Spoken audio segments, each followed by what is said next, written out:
Hi. So I'm going to introduce myself just like I would if I were at Celebrate Recovery.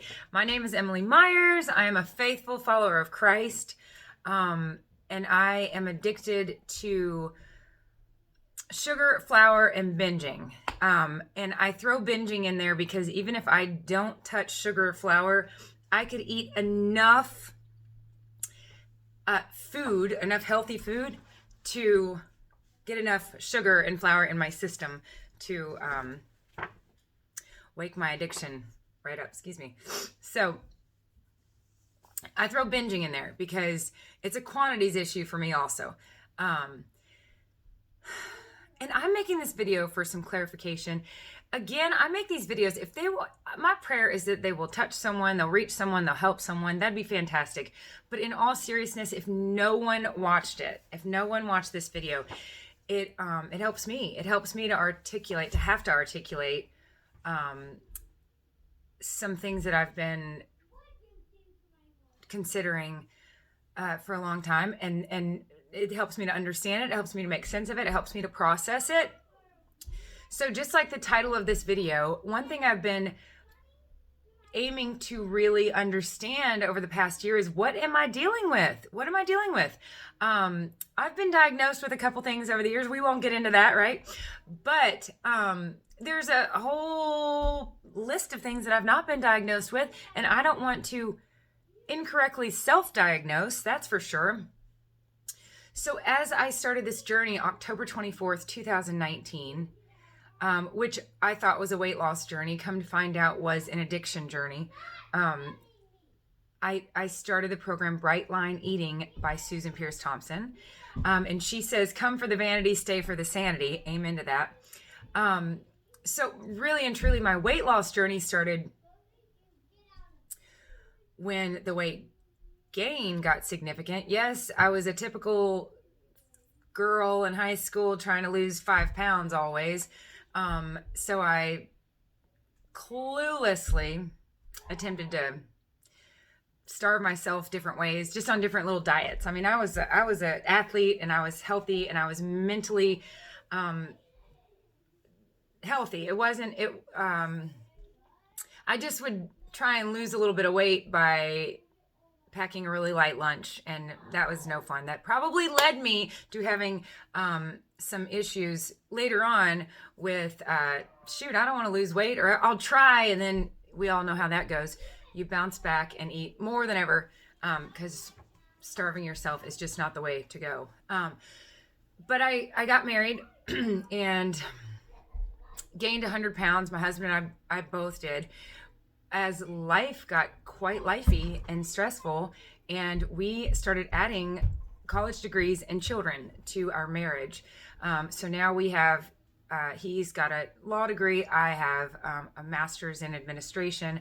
I taught school for a while, special education, and we have 5 beautiful, healthy children. I can hear them upstairs romping and rolling.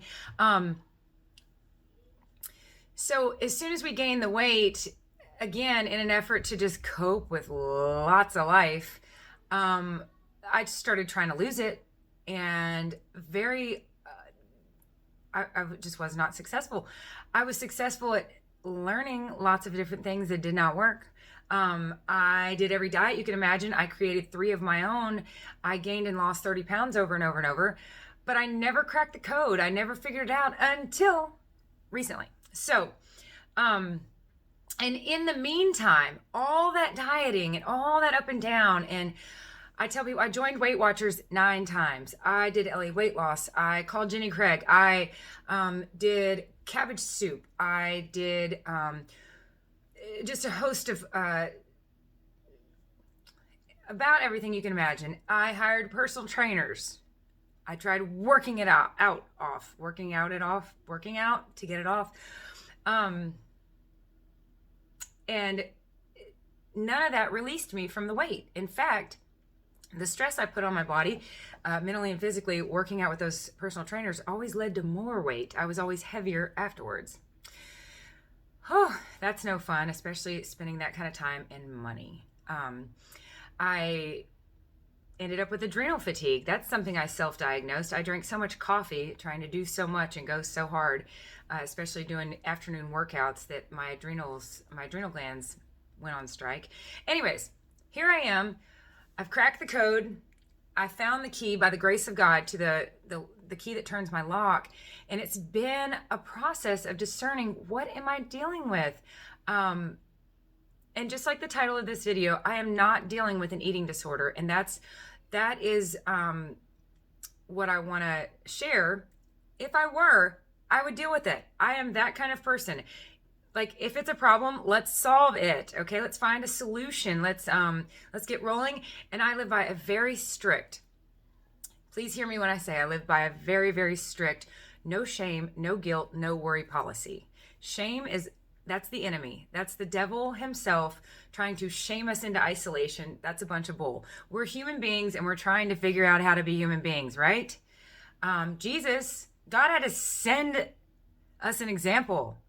We need a role model to model the role of this species that we are. So the devil would love to have us feel shame about so much, when really it's just us fumbling through life. And some fumbles are intentional. That's not good. But some fumbles are very unintentional, and we just end up way off in left field. And I kind of consider us all Bambi. We're all trying to find our legs, and we always will. So no shame, no guilt, no worry. Guilt, I better hold up 2 fingers. Let's not just hold that one up by itself. Number 2, guilt can be self-serving. Dr. Phil, thank you for that. You taught me that. Guilt can be all we need to drive us right into the arms of something we don't need to be in. So guilt, oh, I feel so guilty. I feel so guilty about how I just treated my kids. I should just isolate myself in my bedroom with Netflix and chocolate. I feel so guilty. Wink, wink. Okay, our kids don't need us feeling guilty. They need us feeling happy and positive. And they need good examples of good apologizers, people that apologize. So I have no expectation that I will be a perfect mother. No, I deal with 0 mom guilt. Don't believe the lie that all moms deal with mom guilt. No, they don't. No, they don't. I don't feel guilty about being human. I don't feel guilty about messing up. It's just an opportunity to tell my kids, I'm so sorry. I need to take better care of me so that I can take better care of you. And please forgive me for how ugly I acted. And I tell my kids, we are not our bodies and we are not our behaviors. So I don't have to wrap my identity up with either one. I can distinguish the difference between me and my body. I can distinguish the difference between me and my behavior. And when my behavior is not what I want it to be, I don't think that's me. I'm awful. I'm mean. No, I think that's my behavior. My behavior was awful and mean. So I apologize for it. And I do what I can to improve it, right? The third one is no worries. Matthew 6:25. Do not worry. Jesus literally tells us, don't worry. Don't let Satan tempt you into worrying. Don't let him, Paul tells us, take our thoughts captive. I have to take captive my thoughts, especially late at night when I'm laying in bed. And there is just a lovely scripture. I will attach it down below about when you're up late at night, let your thoughts be praise. Let your thoughts be thanksgiving. Let your thoughts be gratitude. So anyways, I live by a no shame, no worry, no guilt, no worry policy. That is why I don't feel shame about conditions that God has allowed me. He's given me as a gift. We want to thank him in all circumstances. 1 Thessalonians 5:17, 16-18. Thank him in all circumstances. Thank him for the conditions you have. That allows you to relate to other people. That gives you empathy. That gives you strength and perseverance. Because there's a lot of conditions we can't just let go, or it'll be to our demise. So had I had an eating disorder, all right, let's deal with it. Let's find solutions and work so hard. Some things are so hard to work through, but work through them. I just want to explain to you the clarity that I've recently received. that I'm grateful for, and how I know that what I'm dealing with is addiction and not an eating disorder. But first, let me show you. This was me 1 year ago. And all right. And that is a real smile. I love myself and I love the body that I'm in, and it's ever changing. And I'm so much more comfortable now, but it's all temporary. I mean, this is so much more comfortable than this, but even this is temporary. So just enjoy what you have while you have it. I used to tease with a couple girlfriends of mine, I better enjoy this, because what if someday I look back on this and say, oh, I was so thin? I mean, we don't know what the future holds. By the grace of God, this person's future right here, fortunately, I did not put on another 100, but anyways, you get my point. Enjoy and appreciate where you are, because it's temporary. And if you don't like it, just remember it's temporary. So that is a very real smile. I have 5 kids. I told you I work very hard taking care of them. I love that shirt. I loved those jeans. And I never look like this going out in public, because you put layers on, right? You got to layer it up so you can probably tell there's some fat underneath there, but you just cover it up. It's like, how many layers would it take to make an elephant look tiny? And the answer is, you can't make an elephant look tiny. And this is self-deprecating, but I cannot stress enough. This is not me. That's not me. That's my body. That's the body that I'm in. And I love human behavior. It's why I love special education. It just tickles me to think about all the things I used to do, all the things that we do. They're just kind of funny. They're just kind of funny if you think about it. So I would never wear this tank out in public, but I would put like a cardigan and then another. I would just layer it up to at least kind of camouflage the bulges that I did not want the world to see. I did not feel like that was a good representation of me, but it was certainly a good representation of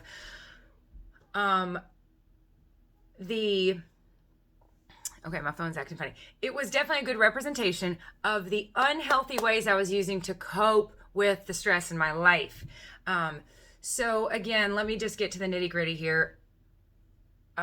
Eating disorder versus addiction.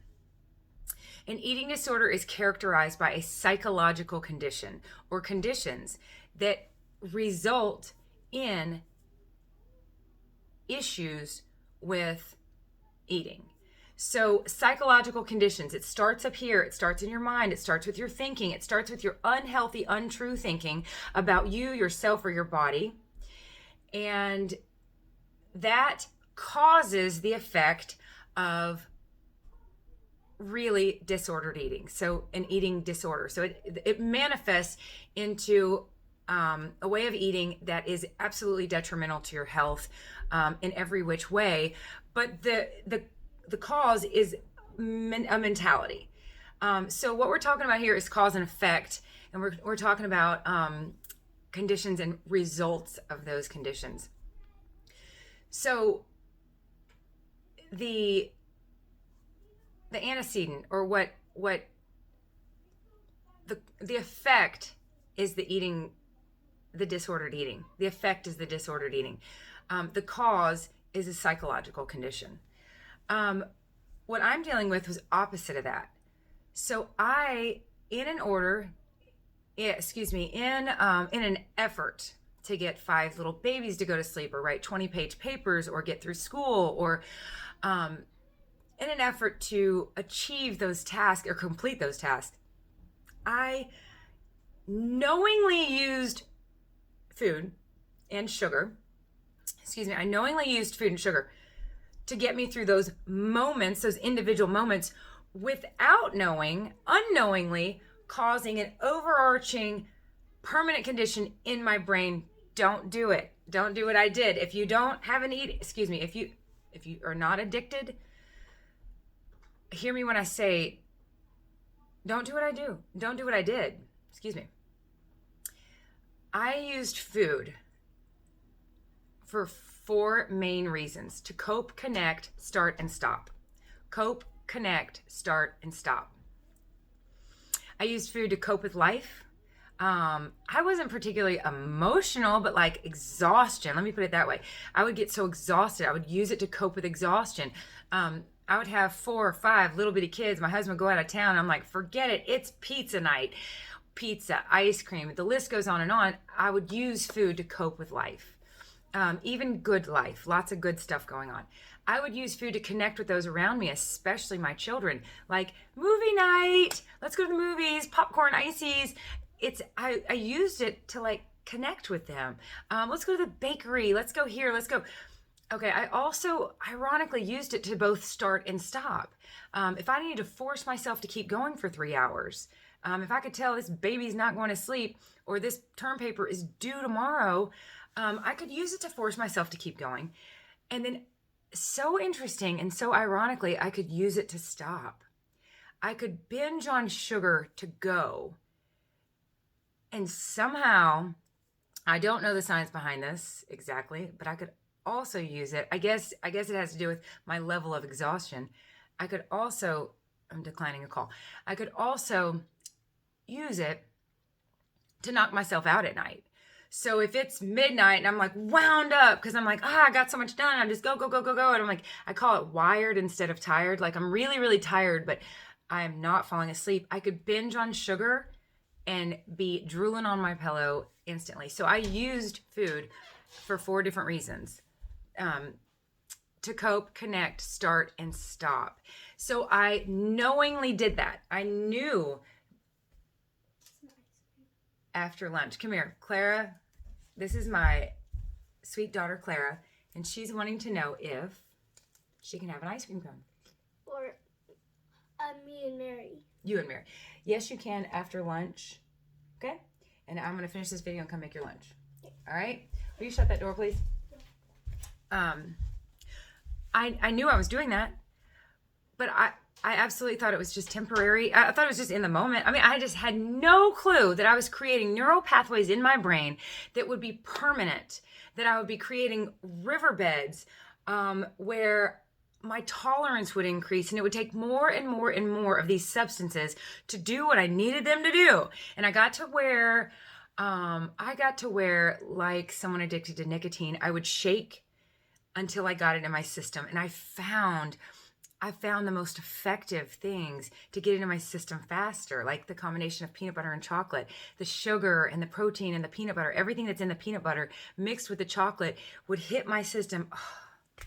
And I could relax very quickly. Confectioner sugar, powdered sugar versus granular sugar. I could eat something along those lines. I mean, it is a drug. Something that I just cannot stress enough is that there's no such thing as junk food. There's food and there's junk. Sugar and flour are not food. They are not food. They are drugs. If it started as a plant, it ended up as a powder. That refining process turned it into a drug by definition, a dose-dependent drug. So I got myself addicted, absolutely addicted, to the point where I could tell it was taking enormous amounts of sugar to calm myself down. People say addiction is when you used to take it to feel good and then you take it to feel normal. And I absolutely got to the point where I took it to feel normal. I didn't enjoy it anymore. My kids get sugar, but I'm teaching them, if you're eating sugar, if you're having a bowl of ice cream, eat it purely for the enjoyment of it. Do not use it to cope with life. Do not use it to connect with others. Do not use it to force yourself to go or to force yourself to stop. The key word there is use. God put that word on my heart a couple days ago and on my mind. Use. Like a drug addict uses. Don't use it. Enjoy it. One of my kids loves sugar. He's a rail, so we all tease him. We're like, enjoy that. I'm kidding. I'm going to speak life for him. He's going to be fit and healthy his whole life. But if he did what his dad and I did, if he gets married and wants to earn degrees and have a big family, which by the way, he doesn't. He's the oldest of these 5 and he's like, I'm not doing this. No, ma'am. No, sir. He cracks me up. So, anyways, he might be fit. He might be a bachelor his whole life. I don't know. But, anyways, if you're going to have ice cream, I just tell him, enjoy it. Because I've gotten myself into a pickle. I've gotten myself into a situation where my brain is addicted. So let's go back to cause and effect. If you have an eating disorder, it's a psychological condition that causes the disordered eating. I had disordered eating that caused the legitimate, very real addiction. So in both of these different scenarios, and with an eating disorder, the result is the disordered eating. With addiction, the result is my physical body demanding a substance in order to function. And Matthew 4:4 comes to mind. Man does not live on bread alone, but on every word that comes from the mouth of God. I do not want to need anything other than what God tells me that I need. And he certainly tells me I need him. In the Bible, look here. I lead a Bible reading group for some women. That's going to be backwards, but this is all backwards. I'm going backwards. I will have Genesis. We're going through the book of Genesis right now, so I had to pace myself on reading those 50 chapters by Saturday, December 26th. Anyways, man cannot live on bread alone, but on every word that comes from the mouth of God. That's Matthew chapter 4, verse 4. I don't want to have to need a substance to function. I want to need God and everything that he's given me, which is food. He has given us, this is controversial until you read Genesis. It's really not that controversial. He's given us animals. I can see cattle right now through this window. We live on a farm and have cows. He's given us fruits and vegetables. He's given us everything we need. We don't need what man made, which is in shiny packages, drenched in marketing, aimed towards children, aimed towards parts of our brain that are involuntary and emotional. Start to notice, please. I dare you. Here's your homework. Walk through a store or watch TV and notice how they tie emotions with junk. I'm not going to call that food. Notice how they tie those two together. They say bliss. They say love. They say warmth and comfort and family and friends. And, it's just, guys, it's so much baloney. So, anyways, stick with this part of your brain, your prefrontal cortex, where you're in good decision making, which is what I do the night before. I write down for the next day what I'm going to eat the next day, not when I'm exhausted and I got kids that want ice cream and they need lunch.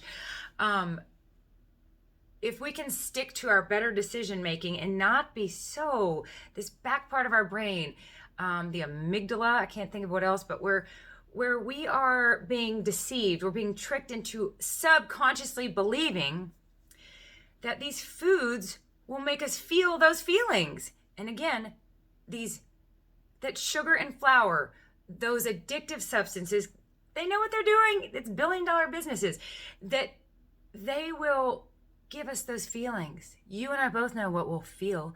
We'll feel awful and overweight, and we'll have acne, and we'll experience depression and anxiety because of that kind of non-food. So again, the difference between eating disorder and addiction is the cause and the effect. The effect of a psychological condition where you have trouble dealing with body image issues or any kind of issues, a psychological condition. That's why it has an S on the end, psychological conditions. The effect of those can be very disordered eating, and that's an eating disorder. Addiction is where the disordered eating, and boy, was mine disordered. I remember one time I needed to type a paper, so I went to my classroom. It was a Sunday afternoon. There were no kids in my classroom, but I had to type a paper for my master's class. I left my 3 little bitty kids at home, and I stopped by the gas station first, and I got probably five things, and no sane person would get 5 Snickers bars, right? Because that'd be crazy. So instead, I got 1 Snickers, 1 Coke, 1 ice cream bar, 1 bag of chips, 1 you name it.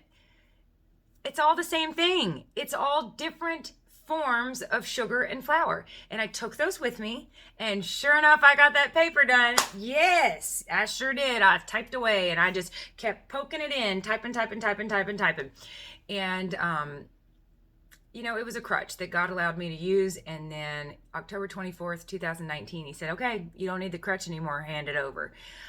Which I was willing, and I am willing, but I'm not going to lie to you. It's been excruciating and emotional at times to not use the crutch. And there's been times I pulled that crutch back out, and that does me no good, because if your leg is healed and you're using that crutch, then it's holding you back. So anyways, I think that about sums it up.